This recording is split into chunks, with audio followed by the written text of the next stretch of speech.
Hello everyone, welcome to Wenzhou University. Today we will learn about Wenzhou and the world, 1. Wenzhounese and public diplomacy. In this chapter, there are 3 parts. Part 1, overview of the world Wenzhounese. Part 2, documentary of world Wenzhounese public diplomacy. And Part 3, summary. This is part 1. Actually, we have learned a lot about world Wenzhounese in the charm of Wenzhou culture. Wenzhou is an important hometown of overseas Chinese. Now there are 69,000 world Wenzhounese and more than 300 overseas Chinese associations in 131 countries and regions in the world. World Wenzhounese are not only the supporters of the construction and development of their hometowns, but also the storytellers of Wenzhou's stories to the world. Wenzhou municipal government attaches great importance to this great group of people and build World Wenzhounese Museum and World Wenzhounese Home. There is World Wenzhounese Conference in Wenzhou every year, welcoming World Wenzhounese home. So many Wenzhounese in so many places around the world. When and how did the immigration start? According to historical records, in as early as 998, Zhou Zhu, a Wenzhounese, immigrated to Gao Li on a merchant ship. Because he was both good at business and literature, he was recommended to the king in the Gao Li dynasty and worked for the king until he died. During the period he was working there, all the diplomatic letters to China were all written by him. Zhou Daguan, Wenzhounese, sent to the Kingdom of Cambodia on a diplomatic mission from 1295 to 1297, Yuan dynasty. He stayed there for 2 years and wrote Geography and Customs of Zhengla, Cambodia. Zhengla is the name for the ancient Cambodia. Though only 8,500 words, it's very important. It's the only record of Angkor Wat before 1971, when Cambodia became independent. A precious historical document for Cambodia and the world. And it also plays a very important role in promoting a friendly relationship between China and Cambodia. Wenzhou opened to the outside world 4 times in its history. The first 2 times, the feudal court of Song and Yuan dynasties opened to the outside world independently. The 3rd time, the Qing dynasty government was forced to open up to the outside world. And the 4th time, after the founding of the People's Republic of China, the central government decided to carry out the policy of reform and opening up to the outside world, which is of great historical significance in China's history. Then, 14 coastal cities were opened to the outside world, and Wenzhou was among them. In 1131, the Southern Song dynasty government established a municipal trade affairs office in Wenzhou, which marked the first time Wenzhou opened to the outside world. The main reasons for this opening up are Wenzhou social environment was relatively stable. Second, the development of Wenzhou shipbuilding industry and the development of Wenzhou's urban and rural commodity economy have provided favorable conditions for foreign trade. Third, in order to meet the needs of foreign trade development, the Southern Song Dynasty set up a municipal trade affairs office in Wenzhou to specialize in foreign trade matters. In 1277, the Yuan Dynasty government upgraded the Municipal Trade Affairs Office. This marks the second time Wenzhou has opened to the outside world. The main reason for this opening up is the Yuan Dynasty government tried to get huge revenue from overseas trade. At that time, Wenzhou became a very prosperous port city. Unfortunately, in 1293, the Yuan Dynasty government rectified the open trading ports and abolished Wenzhou's Municipal Trade Affairs Office. Anyway, this second opening up promoted friendly cultural exchanges between Wenzhou and other parts of the world. More importantly, it helped Wenzhou people to go global one after another and engage in overseas business activities. In 1876, Wenzhou was designated as one of the trading ports again, which marks the third time Wenzhou has opened to the outside world.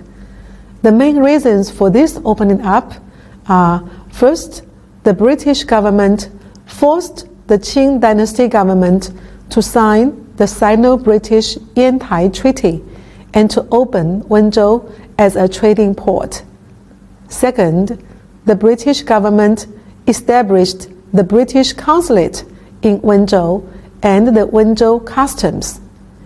In 1894, the British Council occupied a large area of land under the east tower of Jiangxing Islet and built a 3-story consulate.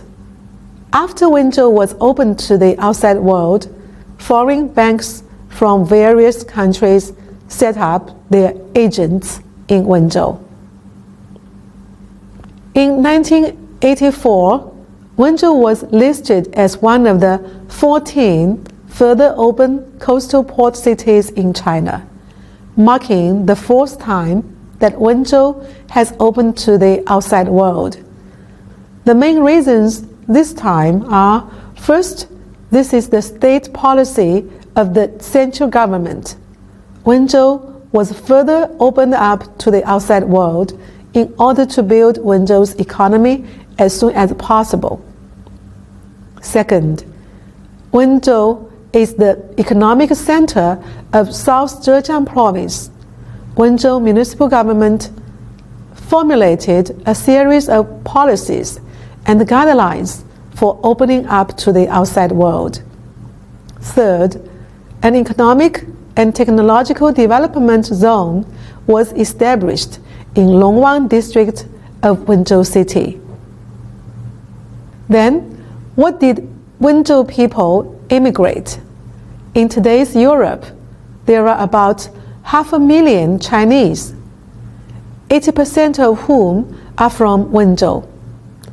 At the beginning, World Wenzhounese often made money through illegal work for others.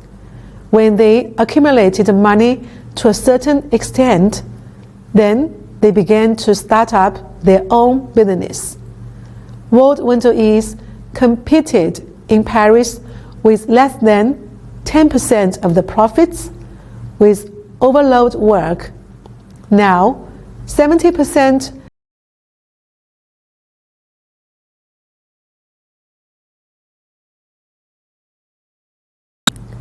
Most World Wenzhounese in France choose to run shoe factories, Chinese restaurants, hotels, and Chinese travel agencies, perhaps because they had been close to these industries in their early years in Europe.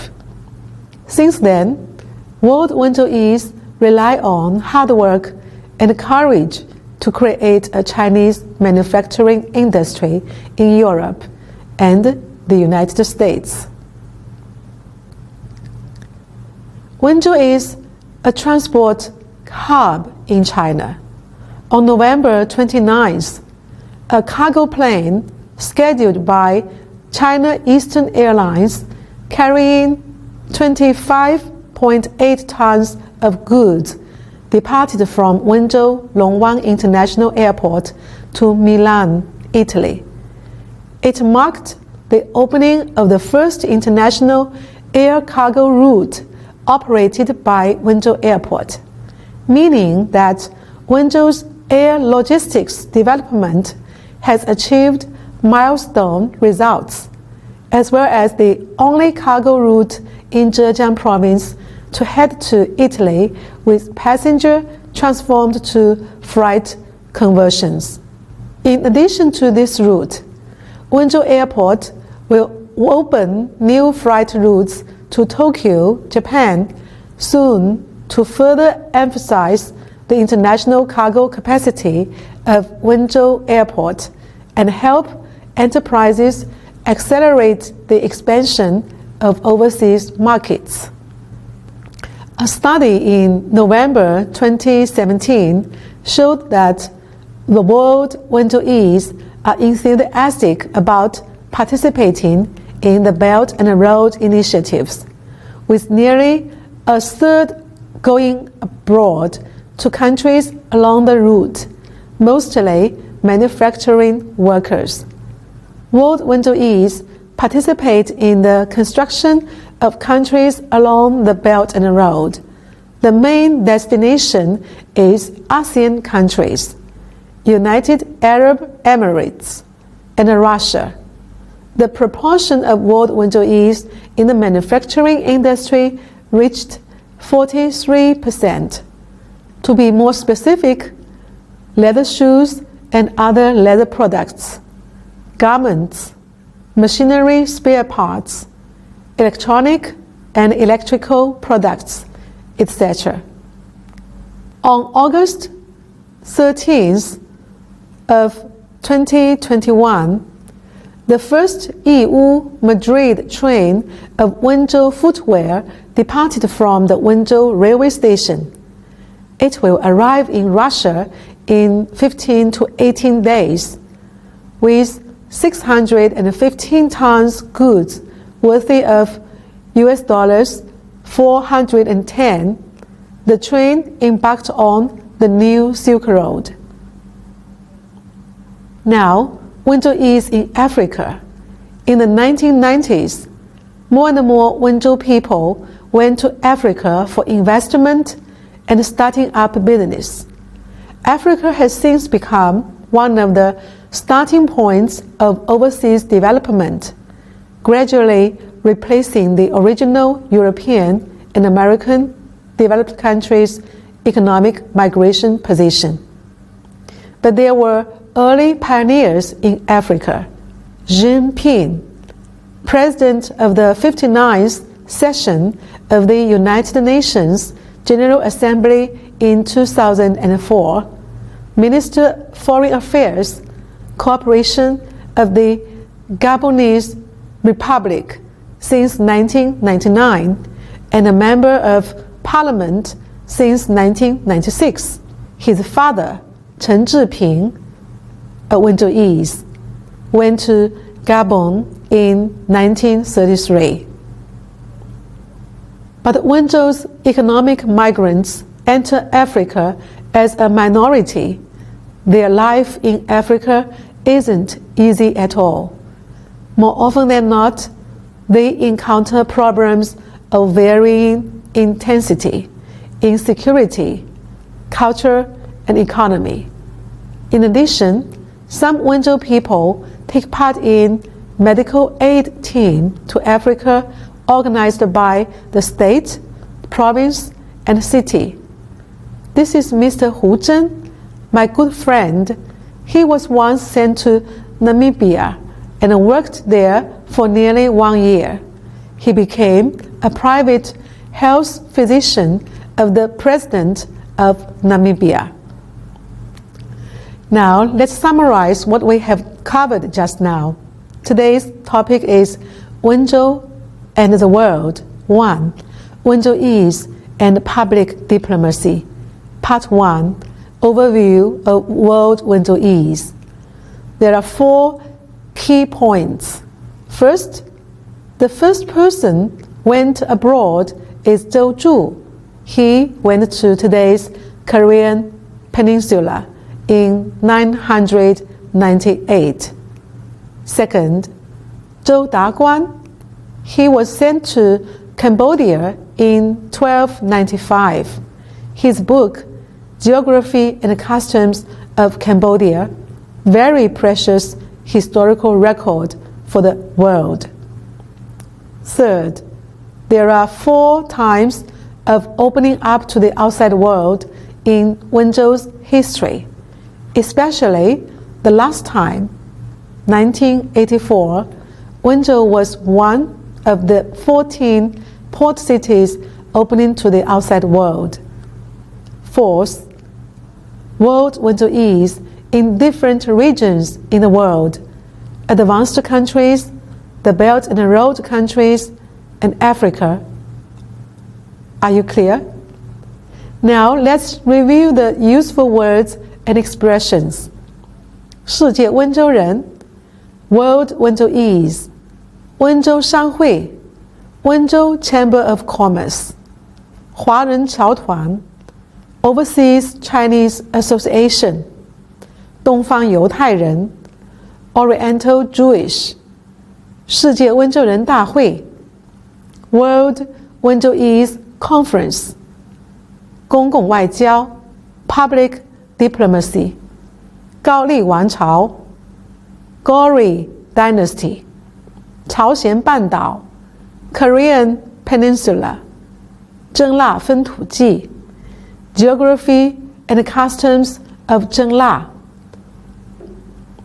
吴哥窟 Angkor Wat, 对外开放 Opening to the outside world, 世博物 Municipal Trade Affairs Office, 通商口岸 Trading Port, 英国驻温领事馆 British Consulate in Wenzhou, 江心屿 Jiangxin Islet, 温州海关 The Wenzhou Customs, 经济技术开发区 Economic and Technological Development Zone, 一带一路 The Belt and Road, 东盟 ASEAN, Association of Southeastern Asian Nations, 阿联酋 United Arab Emirates, 鞋革 Leather shoes and other leather products, 机械配件 Machinery spare parts, 电子电器 Electronic and electrical products, 中欧邦列义乌 Madrid train. It means from Yiwu, China to Madrid, Spain. 新丝路 New Silk Road, 扎蓬共和国 Republic of Gabon. Thank you for watching and look forward to the next lecture. Goodbye.